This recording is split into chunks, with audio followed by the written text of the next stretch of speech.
welcome. My name is Monica Poe, and I'm the marketing manager here at weavix. I'm excited to have you on for the next episode in our video series, The Thread. If you haven't had a chance to watch any of the series, be sure to go back and watch all the episodes as we share a variety of all things weavix from our leadership team. This episode of The Thread, we are actually going to cover one of the network options that weavix can run on, CBRS. CBRS is a deployment of unlicensed spectrum in the United States. While weavix can run on any network, PLTE or CBRS is our preferred network option that puts the power of connectivity and reliability to good use with 100% coverage in your workplace. Here with us to have the conversation is our Chief Operating Officer, Blake Carlson. Blake has been on multiple previous episodes of The Thread, covering a variety of topics, and I'm excited to have him on today to share his knowledge about CBRS with us. So, Blake, it's great to have you on. Thanks so much, Monica. I appreciate it. So, there's a ton of acronyms, and then we just added more to the list. So, what does CBRS and PLTE stand for? Yeah, CBRS is Citizen Broadband Radio Service. PLTE is P is for private, and LTE is for the 4G cellular connection that we all get with our phones. But the point there is that it's a private wireless technology based on the LTE designation. Okay, so what makes CBRS different from the other bandwidth spectrums that are available?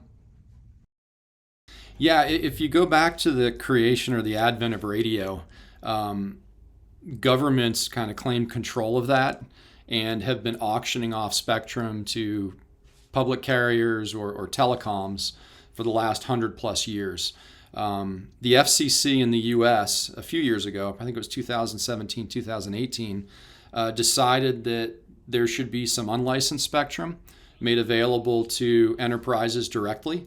And so they grabbed a less used bandwidth spectrum called CBRS, which was utilized by the U.S. Navy, and they made it unlicensed and available to the market. So now an enterprise customer can actually, buy a CBRS-supported radio network and run it on site, register with the FCC, but there's no cost for doing that other than the equipment.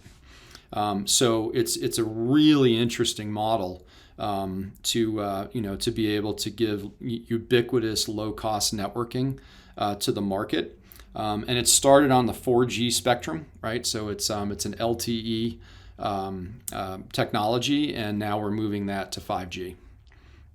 Okay, so why is CBRS our preferred network? Yeah, so we're in the data business, and we talk about that a lot with the concept of the Internet of Worker.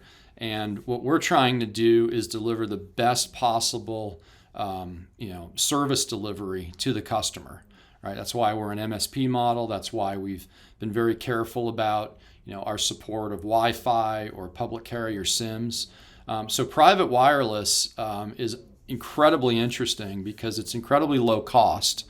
In terms of the ability to set it up, low service costs, high reliability, and then the opportunity to deliver text, voice, and video. Right, again, under a low cost model is just been very crucial to us.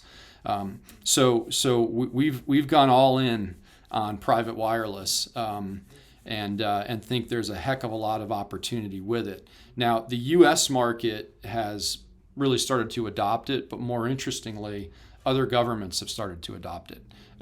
There's 4G and 5G technologies being deployed, private wireless, in Japan, South Korea, Germany, France, the UK, even Brazil, Mexico, et cetera. So we're very cognizant of that. And again, the high bandwidth, the low cost, makes it a wonderful networking alternative to Wi-Fi or public carrier SIMs. Okay, so that was kind of just a very high level. So is there any other resources that you can point our viewers in that could help them further their knowledge of CBRS? Yeah, there's two big ecosystems. In the US, the ecosystem's called OnGo. And let me just cheat real quick. It's the ongoalliance.org.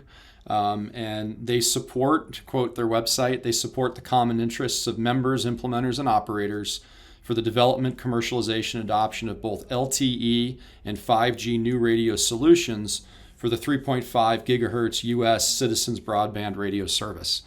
Internationally, though, we've got an organization called Multifire, MULTEFIRE, and there's an LTE in there for the 4G. That's the Multifire Alliance. They're at www.mfa-tech.org. And they're the alliance, the global alliance for private networks. And they're championing the global industry adoption of private networks in any available spectrum using Uni-5G technology blueprints for 5G and MFA-defined multi-fire specifications for 4G/LTE.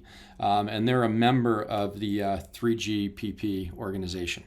Lastly, we blog about this as well. So if you go to weavix.com, check out our blog, Interweave, and you can learn about our views of debunking the myths of CBRS, and really we can share with you, what we think about the technology, because it's incredible and a wonderful enabler if you're trying to deliver software or hardware at the edge. Blake, that's a lot of great insight, and wow, what a covering of topics. So if you want to hear more from Blake, you can definitely connect with him on LinkedIn. He shares a lot of network options on there, as I've seen myself. So weavix is also on LinkedIn, as well as Twitter, Instagram, Facebook, and YouTube.